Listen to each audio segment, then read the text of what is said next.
Hi, today we are going to see how to fix audio problem in Windows 10. So click here and go to setting. From here go to update and security.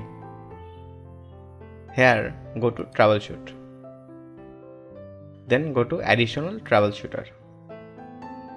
From here click on playing audio. Then run the troubleshooter.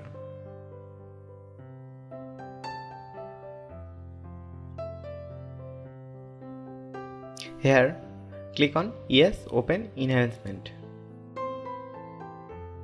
Then you can see your audio output, and from here you can change it, or if there is a problem you can fix it. So that's how to fix audio problem in Windows 10.